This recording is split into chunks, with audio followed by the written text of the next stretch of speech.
Bonjour, dans cette vidéo, je vais vous expliquer comment j'ai créé mon site internet de classe pour pouvoir communiquer plus facilement avec les parents. La première étape, c'est d'accéder dans la page Google et d'aller voir dans les applications aussi. On a l'option Site. Donc, cette application-là nous propose différents modèles. Alors, on peut voir ici différents modèles, mais là, si je me connecte avec mon compte d'enseignante, on peut voir ici qu'on a les modèles de classe. On a aussi le modèle portefeuille d'élèves qui est un peu comme un portfolio numérique. J'aime beaucoup l'idée, je pense bien l'utiliser dans ma salle de classe également. Je vais probablement faire une vidéo un petit peu plus tard à propos de ce modèle-là. Pour faire le site de classe, j'ai cliqué ici sur le modèle classe et en cliquant dessus, on peut voir que ça nous explique étape par étape comment créer notre site. C'est déjà un modèle fait, donc on va aller tout simplement le personnaliser, aller ajouter les photos, aller ajouter les descriptions dont on a besoin.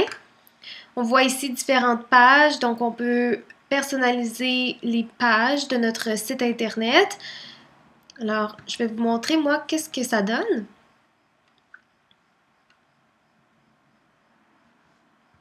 Donc, classe de Madame Marie-Ève.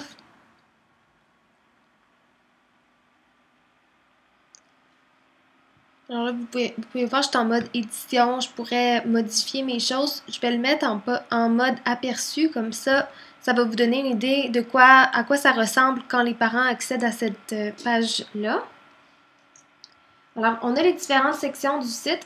Donc là, j'ai mis ma page d'accueil, j'ai mis une photo de ma classe comme fond d'écran, là. Mais là, à la page accueil, si les élèves ou les parents descendent, on peut voir un petit mot de bienvenue. J'ai fait une page de présentation pour me présenter. On a également un aperçu des projets de 6e année. Donc, j'ai fait une galerie de photos un petit peu avec les différents projets que j'ai faits dans les années précédentes. Ça permet de montrer qu'est-ce que les élèves vont apprendre pendant l'année. Ensuite, fonctionnement de la classe. Donc là, on est dans un contexte assez particulier de pandémie. Donc, il y a différentes règles et routines qui changent. J'ai mis des descriptions pour les parents parce que vraiment, la liste est longue là, des choses qui changent cette année, des nouvelles routines. Alors, j'ai expliqué ça en détail ici. J'ai expliqué aussi comment j'allais enseigner parce que notre conseil scolaire nous demande de faire un virage numérique au cas où il y aurait une deuxième vague et on devrait retourner à la maison pour faire l'enseignement virtuel. Donc, on essaie de privilégier les activités numériques. Alors, la majorité des activités qui sont faites en classe sont faites à partir de leur Chromebook sur Google Classroom et c'est la même chose pour les devoirs. Ensuite, dans la section ressources, il y a des liens directs que les parents peuvent accéder. Dans la section communiquer, j'ai mis tout ce qui a trait à la vie de l'école. Donc, pour que les parents et les enfants se tiennent informés des différentes procédures, des différentes procédures, des différentes nouvelles là, à connaître. Donc, les différents horaires aussi. Emploi du temps, c'est là ce que j'ai mis notre horaire, donc l'horaire quotidien. J'ai l'horaire hebdomadaire pour donner une idée à quoi ça ressemble les différents blocs d'enseignement et les spécialités également. Et le calendrier, ça c'est vraiment intéressant parce que le calendrier est relié à mon agenda. Donc, je vais vous montrer après comment le faire, mais c'est très simple. Si vous avez un Google Agenda qui est relié avec votre Google Classroom, vous pouvez tout simplement aller mettre des dates d'évaluation, des dates de remise de travaux, et puis ça va s'actualiser automatiquement dans le site internet. Donc, vous n'avez pas besoin de toujours aller changer dans le site internet les choses, ça va le faire automatiquement. Donc, je vous montre ça tout de suite après.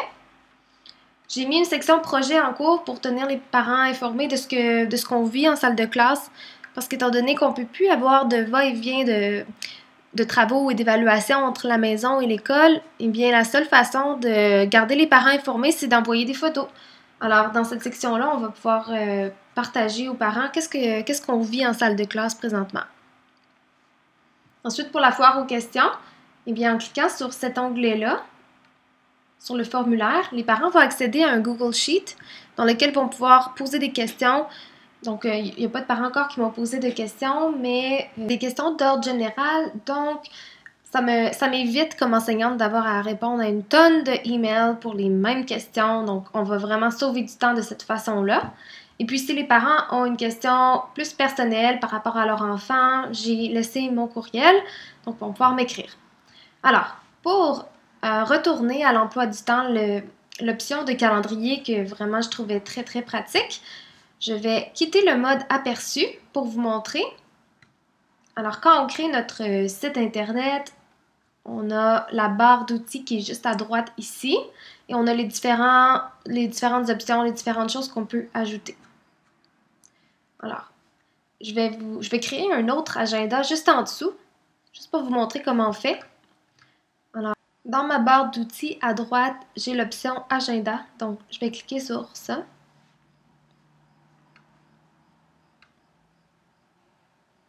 Et puis, vous voyez que j'ai beaucoup de Google Classroom de disponible, mais je vais aller sélectionner le Google Classroom que j'utilise cette année.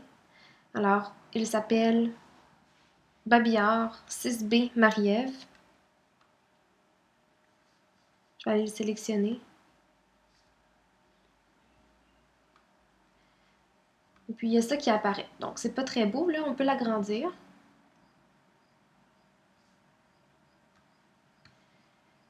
J'ai envie de voir une planification par mois. Donc, si on veut afficher le mois au complet, on pourra aller sélectionner le mois. Mais pour faire ça, il faut qu'on clique dessus. On va aller cliquer sur l'engrenage. Donc, en cliquant dessus, on va aller voir dans les paramètres. Ce qui va être intéressant, ce qui va être important, pardon, à activer comme option, c'est le fuseau horaire de l'internaute. On va aller activer ça parce que parfois les gens n'ont pas les mêmes heures sur leur ordinateur, donc on veut vraiment que tout le monde ait la même heure de remise de travaux, la même date, etc. Et puis on peut sélectionner le mode d'affichage. Donc vous voyez ici qu'il y a 3 options, il y a semaine, mois et planning.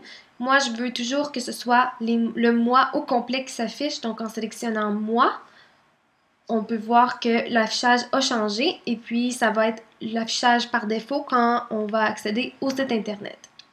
Alors, je vais cliquer sur terminer. On peut voir qu'aujourd'hui, il y a 2 travaux qui sont à remettre. Donc la date d'aujourd'hui est en jaune. Et puis, au fur et à mesure qu'on va aller ajouter des travaux dans notre Google Agenda, ça va s'ajouter automatiquement.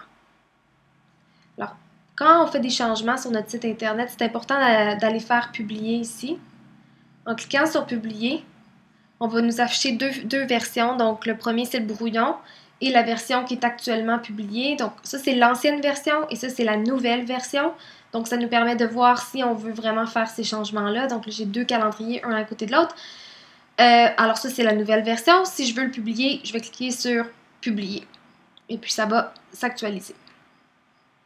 Ce que je voulais vous montrer, c'est dans la section foire aux questions.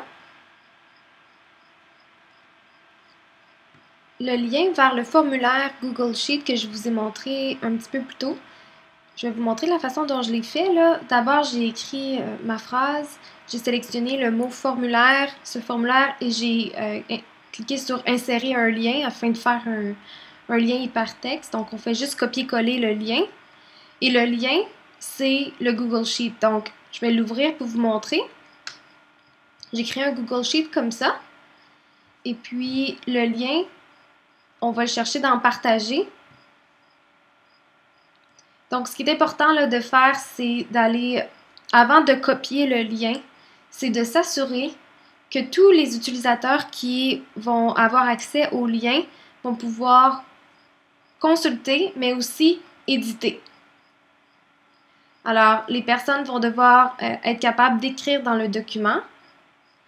Et puis ensuite, on fait copier le lien et on va aller le coller à l'endroit que je viens de vous dire ici. Donc, on va aller le coller à cet endroit-ci et appliquer. Et puis là, le lien va être cliquable. Le mot va devenir cliquable et les gens qui vont cliquer dessus vont avoir accès à ça, puis vont avoir accès au formulaire en tant qu'éditeur, donc ils vont pouvoir écrire.